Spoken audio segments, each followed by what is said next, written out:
Petit résumé sur la donnée manquante dans le chapitre 10. Donc, on fait un retour sur le test de connaissance qui va être pratique pour le test de compétences. Donc, vous pouvez vous inspirer de ces numéros-là afin de peaufiner les techniques, afin de retrouver des mesures qui nous manquent dans les certaines figures. Donc, on commence avec un premier numéro. Le premier numéro qui est ici, c'est le trapèze. Okay, donc, calculer la mesure de la grande base de ce trapèze si son aire est de 73,625 cm². Donc, problème sans contexte, on a une figure, une forme géométrique quelconque. Ici, j'ai pris la plus compliquée, le trapèze. On demande de trouver une de ces données. Donc, dans un problème, lorsqu'on donne la mesure de l'air, comme ça ici 73,625, c'est un indice qu'on va avoir à trouver une des données qui composent la figure. Ici, bien sûr, c'est la grande base. On commence toujours par, bien sûr, mettre la formule. Mettre la formule concernant la figure dans laquelle on parle. Ici, c'est un trapèze, donc il faut sortir la bonne formule qui est associée à la figure qu'on parle. Ici, grande base plus petite base, entre parenthèses, fois hauteur, divisé par 2. Ensuite, on prend toutes les données du problème, donc l'air, la petite base, la hauteur, et on vient les remplacer à l'intérieur de la formule. Malheureusement, ici, ce qu'on a, ou heureusement, je l'ai vu avant de le remplacer, on a la hauteur qui est en millimètres comparativement aux autres qui sont en centimètres. Donc, qu'est-ce qu'on va faire? On va aller modifier, en fait, convertir la donnée ici, 95 mm en centimètres. Donc, entre les millimètres et les centimètres, il y a un bond de 10. Donc, si je veux aller directement en centimètres, donc je dois faire ici divisé par 10. Ce qui va me faire ici 9,5 cm. Donc, c'est une étape qu'il faut, excusez-moi l'écriture, c'est une étape qu'il faut être capable d'identifier dans le problème avant tout, et surtout me montrer vos calculs qui mènent justement à ce 9,5 cm-là, très important. Donc, on remplace.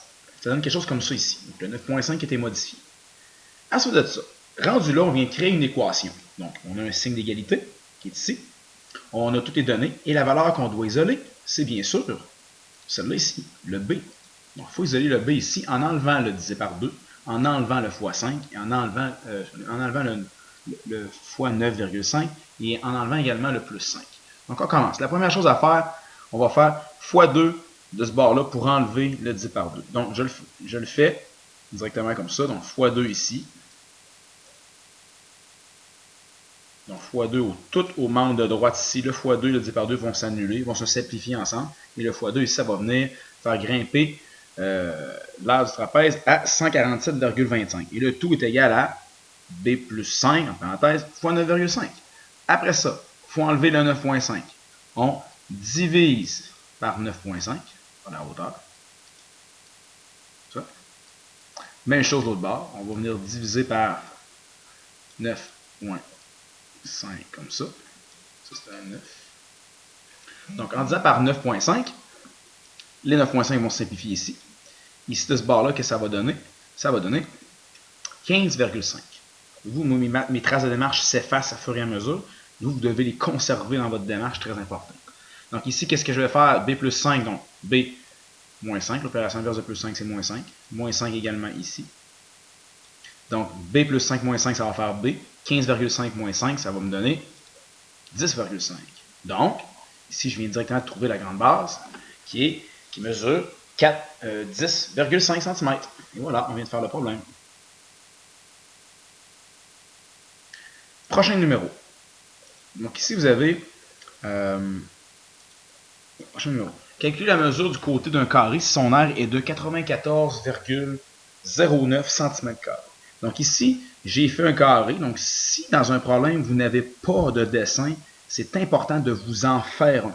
Donc vous le dessinez, vous faites une petite ébauche, très important. Ça va permettre d'avoir un support visuel puis de mettre les données sur un dessin. Des fois, ça va juste déclencher le raisonnement qui nous mène à la bonne réponse. Ici, c'est un problème facile.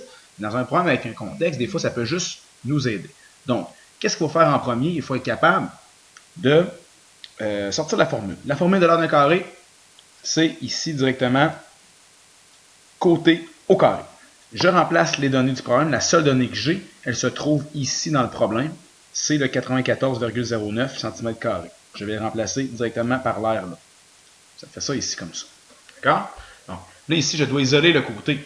Donc, je dois enlever le à la 2 ici. Pour enlever à la 2, l'opération inverse qu'on a appris cette année, c'est la racine carrée. Donc, l'erreur commune, le monde divise par 2 pour enlever un à la 2. Malheureusement, c'est pas ça qu'il faut faire. Il faut extraire la racine carrée. Donc, extraire la racine carrée, ça ressemble à ça ici. On extrait la racine carrée à gauche et à droite. Ça nous donne quelque chose comme ça ici. Racine carrée, bien sûr, de C à la 2, ça donne C. Et racine carrée de 94,09, ça donne 9,7. Donc, je viens de trouver la mesure de 1 des côtés du carré, qui est 9,7 cm. Prochain numéro.